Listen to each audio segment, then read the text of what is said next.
Okay, guys. Now let's continue with the next subtopic under classification of land. Right, based on section 51 of the National Land Code, land can be classified into two. First, according to the land above the shoreline. For example, town land, village land and country land. So this type of land can be disposed by the state authority by way of alienations or other than alienations. For example, by issuing temporary occupation license or known as toll, TOL, or granting list of reservation land. Okay, so this type of land can be disposed by state authority.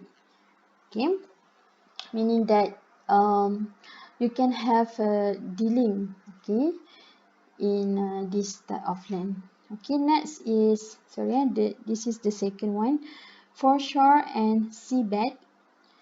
Okay, this type of land cannot be disposed except by alienations where the state authority considers to fall under special circumstances or for public purpose. In other words, it may be disposed but according to the conditions. Okay, and period is not exceeding 99 years.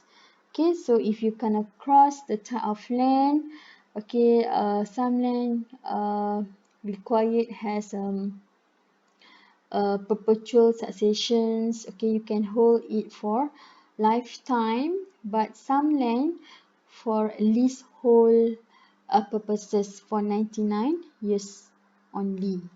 Okay, this is known as leasehold land. Okay, next move on to the categories of land use based on section 52 subsection 1 of the NLC. It can be categorized into three. First is an agricultural land developed for cultivations of any crops, breeding, trees, and keeping of livestock based on section 121. Second is a building land for any types of structure erected on the land, for example, for residential purposes, based on section 122, and industrial land for erection of factories, workshops, or for any industrial purposes, based on section 123. So when the authority alienates the land, it may be imposed any one of the above categories. Okay, alienates means that when there is a deal on the land. Okay, so breach of condition of category of land use is liable to forfeiture. For example, let's say you acquire land for agriculture purpose from the state authority, but you use the land for building a shop, for example. So this breach the condition and you are liable to be forfeited. Okay, your land is liable to be forfeited, maksudnya akan dirampas, okay, oleh state authority. However, okay, please bear in mind that you may apply for conversion of category. So if you want to convert the use of the land, for example, let's say your applications, okay, your land application approved to have a agricultural land, but let's say later, okay, after 2 to 3 years, you think that you want to use the land for a building. Okay, so you can apply for conversion from the state authority. Okay, next we move on to the Torrens system. This is also important rules under Malaysian land law.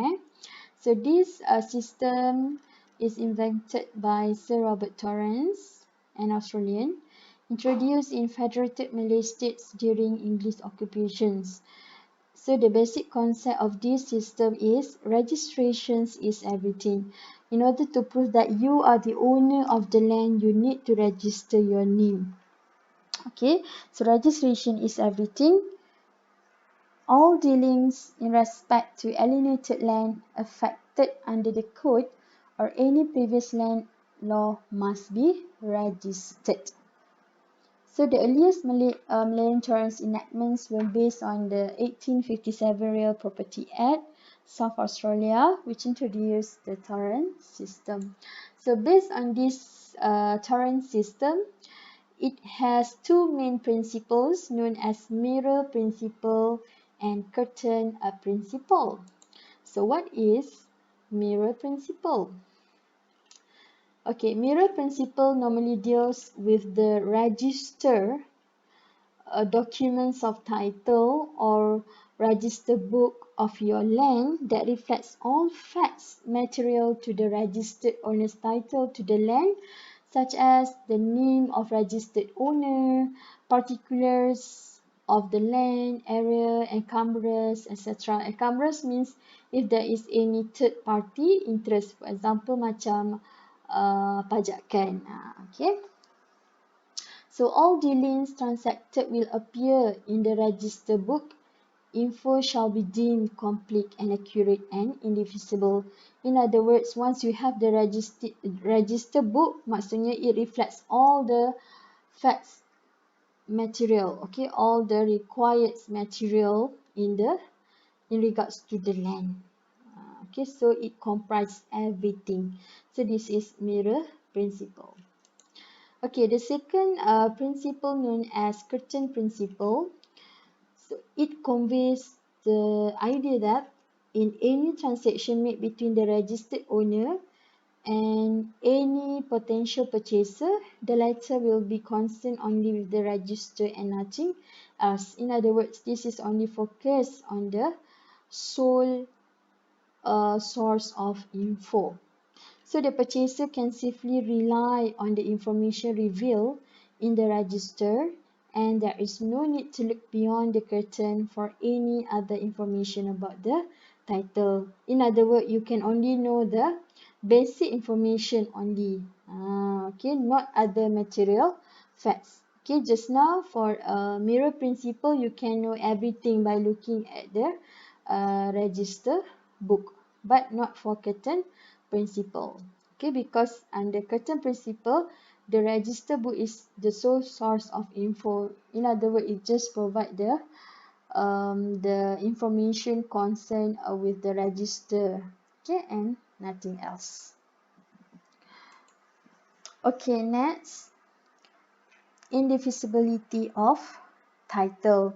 So this subtopic is also important under Torrens system. Upon registration, the person's name registered in the book will obtain an indefeasible title as provided under section 340 subsection 1 of the NLC. Okay, in other words, person registered is also known as the proprietor or the owner of the land. Indefeasible title means, okay, in bahasa, hak milik yang tidak boleh disangkal. Once you register your name, okay, you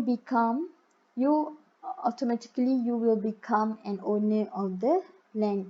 Means that the owner's title to or interest in the land is unchallengeable, unimpeachable, or unquestionable by adverse claim not stated in the register. So no one can challenge the title of the land. So in simpler words, it can be understood that once registered, nobody can claim that the title and interest in the land as his. Okay. However, there are few exceptions to the infeasibility of title. The exceptions are mentioned in section 340 subsection 2 of the National Land Code. The title or interest of any such person or body shall be defeasible, meaning that it may be challenged if, based on the first situation, Section 340 subsection 2A by means of fraud, misrepresentation, and under section 340 subsection 2B by means of forgery and insufficient or void instrument. So, what does it mean by this? Factors. Okay, for the first exception, fraud. Based on section 340, subsection 2A, fraud is one of the vitiating factor in the registrations of title, meaning that, okay, your title will become defeasible. Okay, means that it can be challenged. The term fraud is not defined under the National Land Code, but it can be understood as a deceptive act done intentionally, and there is an element of cheating and which causes the registration to take effect. For example, okay, based on this illustration, Tuan Haji Abu is a registered owner of a piece of land. His friend Encik Bakar, by way of fraud, causes Tuan Haji to sign the transfer form to transfer the land into his name. In other words, okay, by way of fraud, Encik Bakar influence Tuan Haji to transfer Tuan Haji's land to Encik Bakar's name. Encik Bakar then registered his title. So in this case, Tuan Haji Abu can challenge the validity of Encik Bakar's title. Why he can challenge? Because the transfer of land here involve fraud, okay, penipuan.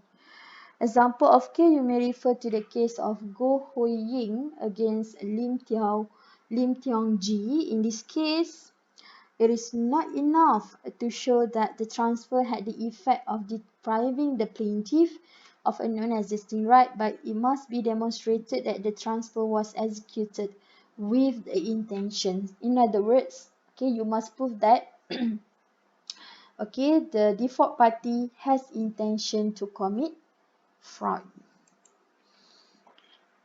Okay guys, the second exception is the misrepresentation. When the transfer of title involve a misrepresentation, it can vitiate the registration of title. So within the context of section 340 subsection 2A, it means fraudulent misrepresentation.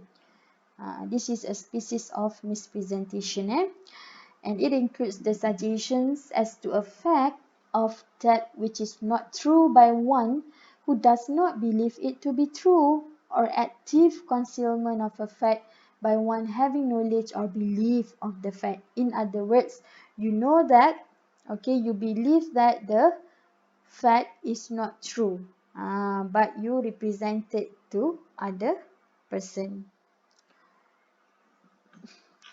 Okay, this is a misrepresentation. Third exception is forgery. Forgery means in bahasa it called as pemalsuan. Selalunya pemalsuan signature. Okay. Under 300 section 340 subsection 2B, if the title of the land is obtained by forgery, such title is defeasible and can be contested. So, forgery is the creation of a false written document or alteration of a genuine one with the intent to defraud. Forgery and fraud may look the same, but they are not the same because forgery relates to the instrument. So, it deals with the documents itself. Okay, but not the action. Action is concerning with the fraud.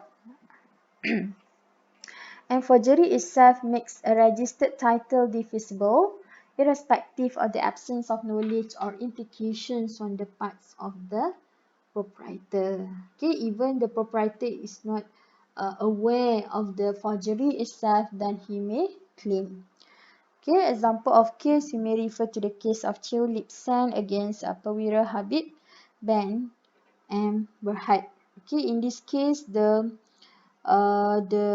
documentations in regards to the signature okay, on the charge document was a forgery. So the High Court ordered for the charge to be cancelled and the title of the property to be returned to the true owner. And the last but not least, the exception for insufficient or void instruments. Based on section 340 subsection 2b, if the title of the land is obtained by means of an insufficient or void instrument, or instrument means form in this case, okay, such title is also defeasible and can be contested.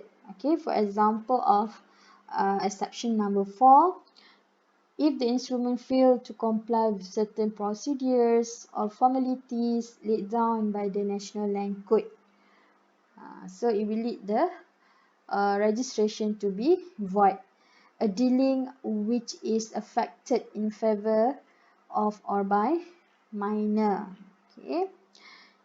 Example of case Tan Hee Juan against the Boon Kiat. If the transaction involve minor, then transaction will be declared as void. Enter a dealing which is signed under an invalid or insufficient power of attorney. Example of case Puran Singhs against Kehar Singhs. Okay, so the agreements is the instruments signed pursuant to an invalid or insufficient power of attorney, and therefore it becomes insufficient or void instrument. Okay, and the final subtopic is under the positions of subsequent purchaser taking defeasible title. Just now we know the factors, okay, that cause the registrations to be invalid, and thus it may be changeable. You can change, you can challenge. Okay, so now what is the positions of subsequent purchaser? First, you need to know who is considered as subsequent purchaser. Okay, so subsequent purchaser, okay, is actually defined under section 340 subsection 3. Okay, so nothing in this subsection shall affect any title or interest acquired by any purchaser in good faith and for valuable consideration, or by any person or body claiming through under such a purchaser. In other words, in order to prove that whether he is a subsequent purchaser or not, you must prove that he received the title in good faith and for value, as highlighted in the case of Tan Ying Hong against Tan Sian and others. Okay. So I give you the basic illustrations, and you can see as well in your manual. Okay, so in this case we have 4 parties, A, B, C and D. Okay, so A is the owner of the land, the true owner, the original owner of the land. Okay, and then B obtained the land from A by way of fraud or forgery. So whether B receive a good title? No, right? But B sell the land to C. Whether C receive a good title? No. Okay, so C now has a defect on the title of the land, but he sell it to D. Who is D? D here is a subsequent purchaser. Why D is a subsequent purchaser? Okay, this is because, okay, if C has sold the land to D, D might be able to be protected by section 340 subsection 3. This is for subsequent purchaser. Okay, if D can prove that he bought the land from C in good faith and for fair value, if D can satisfy these requirements, D will be protected by the provision of section 340 subsection 3, and D will enjoy indefeasibility of title over the said land. In other words, D will not be required to return the land to A even later he discovered that the true owner of the land is A. Okay, so D will receive a good title provided that D here is a subsequent purchaser and he is able to prove this condition. First, he bought the land in good faith and for fair value. Okay, next explanation. If C has not sold the land to D, imagine that D is not in this diagram and C must return the land to A. Why? Because C is not a subsequent purchaser. Even he bought the land from B in good faith and for value, C's title over the land is divisible and can be disputed. Okay, because the normal rule in section 340 subsection 2, it will operate in this case. C's title over the land can be disputed because C obtained the land through a fraudulent transaction. Consequently, C can be required to return the land to A, but not D. Okay, this position here is known as a subsequent purchaser. Alright, so I hope that you guys clear on this explanation in regards to the subsequent purchaser taking divisible title. So for the purpose of ongoing assessment, this topic will be assessed in the online test later. Okay, so if you have any questions, if you are not understand certain terms under Malaysian land law, okay, you can personally text me. So thank you class for your kind attention. Assalamualaikum.